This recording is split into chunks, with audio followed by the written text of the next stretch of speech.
Yo, with your boy Am, it is what it is before it was what it was. This is Save My Relationship brought to you by Spread Inc. Entertainment. On today's episode, I'm Peter Ukarabo, bringing Umamakhe.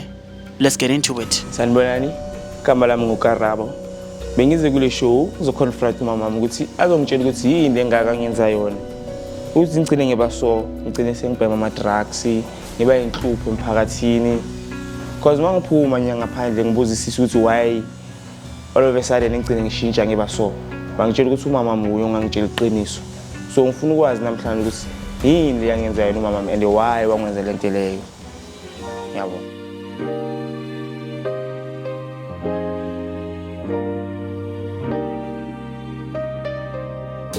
Yo, with your boy Am, it is what it is before it was what it was. This is Save My Relationship brought to you by Spread Inc. Entertainment. As I said to you guys, Ela Onzo Peter Ukarabo, no Mamakhe, alright? Ngiraywa. Uyamazi ubhuti ngihamba naye. Mntanami. Umntanakho. Uyazi ukuthi kuletheleni mhlambi la. Angazi. Uvele wamlandela nje. Nguye nje onithema ndize lapha. Yaza nami. Andiyazi uba yintoni isizathu. Okay. Niyalwa endlini nomntanakho noma niyazwana? Asizwani kahle. Anizwani kahle. Yini inkinga? UKarabo uyabhema. Uyabhema into yokulwisayo ngayo. Ubhema too much and akanimameli endlini. Umamela abangani. And wenza into ezirong estradini. And then umakhelwane bakhala njalo bakhalela ku. Ibe ngathi ndimi mina umuntu othethelela umntanami. Because umntana wami enaye oyi-1 unguye. So ngoku xa enza izinto engathi manithethelela yena. Mina ndiyamvikela njengomntanami mara izinto azenzayo andizazi. Okay. Karabo yini ekulwisayo nomamakho? Man, into engilwisa ne-Olidlam yabo. Olidlam khona lento la yenza yabo. And namhlanje kumele confess because of Olidlam. Mangizwa ngabangani bakhe. La bekaphila nabo from kudala ngisakhula yabo. Bangitshela ukuthi umama responsible for lento engiyo le yokubhema ama drugs namhlanje yabo ngibe inhlupho emphakathini. Responsible kanjani? Mama ngathi wangihambela umuntu yabona thema lami. Khulungu leli. Olidlam yabo. Olidlam liye emuntwini angazi ukuthi for ini kanjani yabo. Uzingcine ngiba so. Olidlam I think khona ubaba izibani lamhamba la ngifaka whatever ngifaka yona ngabe le ngashintsha ngabe lesilwane engiyiso ngaba inhlupho nje emphakathini anesule lizongitshela ukuthi why liyenzile la ile yabo because of ngingqose yakhe eyi1 kumele ngibe bundle of joy yakhe instead yena mina ungenza lento engiyo mama enhle ngikenzeni mama ngenze so Mina bendinga understand xa ndiya kulomuntu bandi lo muntu ngithi ayenze uKarabo abe the way athetha ngakhona. Bengithi ndiya kulo muntu uba ancede uKarabo aphume kulento ye drugs. Ayeke kuba inkathazo ebantwini emphakathini. Uye emntwini? Ndiye ndahamba ndaye emntwini. Bandifuna ncede. Akhupha umntanami kwezi drugs, akhupha umntanami kulento ayiyo emphakathini. Kuba umphakathi uyamfuna kabuhlungu. Xa kwenzeka into erongo noba yenziwe ngomnye umntwana kodwa kuphunywa naye. So ndahamba ke mina ke njengomzali ndaya emntwini kuthiwa lo muntu ngumuntu alright oncedayo. Lo muntu mandiye kuye ndifuna uncedo uba andincede uba uKarabo ayeke ukwenza izinto abuyumva no that bandiye kulomuntu bandifuna umntana wami abenje.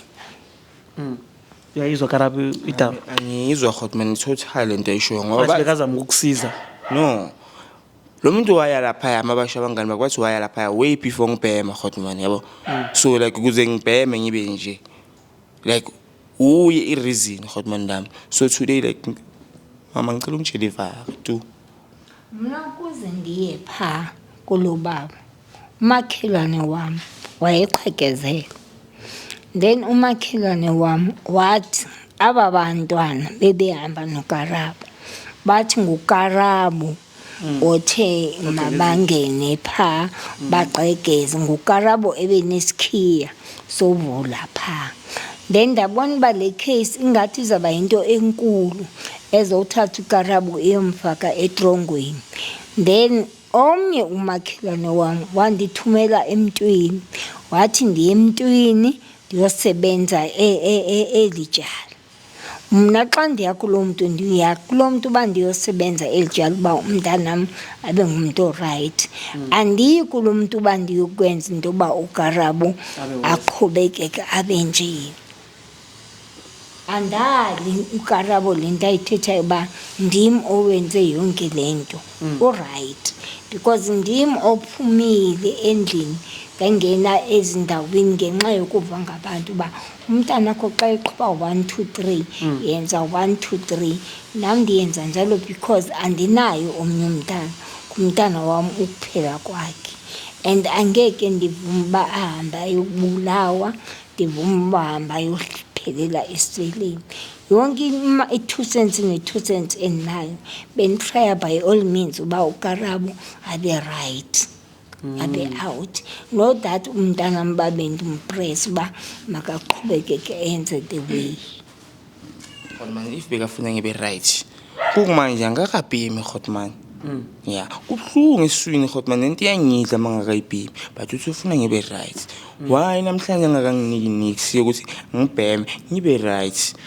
Yabona the reason like into engenza ukuthi ngibe right Godman, I think ekumele ayenze mina ngibhukha usuyi rehab ekuyinto bekudala ngomtshela yona Godman, mara bhadala yizwe ngasingena ngaphi iphuma ngapha yabona Godman.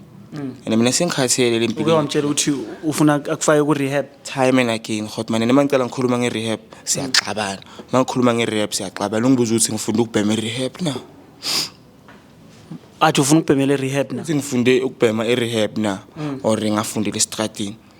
So ngifeel ukunderstand ukuthi usho ukuthini, usho ukuthi ngichubeke nalempilo, usho ukuthi iyamchaza lempilo engiyiphilayo. Andithi mntanam ukwenzela ukuba ndiyenze yonke lento kungazi kukuva ngabantu.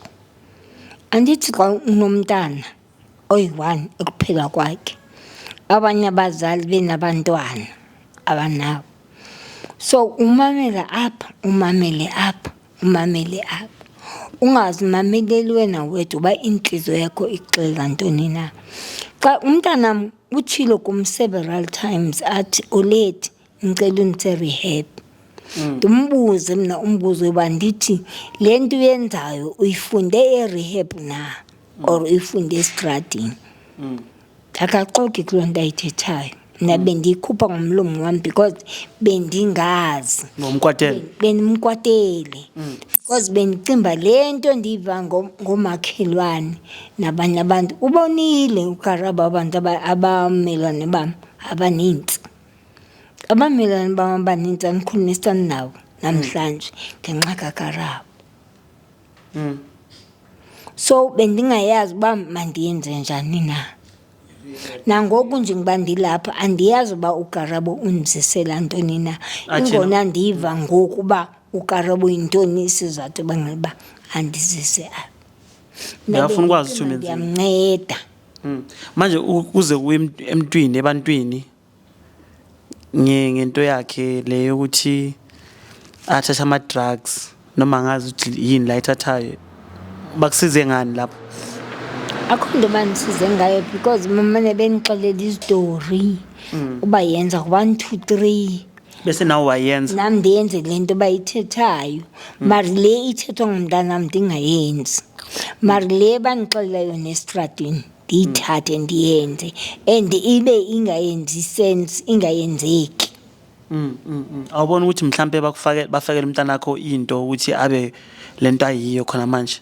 Kulapha ekugqibeleni ndibonile khona uba aba bantu badlala ngam. Awubona ukuthi kufuneka esinye isandla mhlawumbe usizo from umuntu ozaziyo into zemithi akubhekele ukuthi kwenzakalani before rehabs and all that? Esikhulu ndiyasifuna eso sandla mari uKarabo akasafoni next ngam, akasanifoni. Angiyazi mna fanele ndenze njani, akasandifoni umntanam.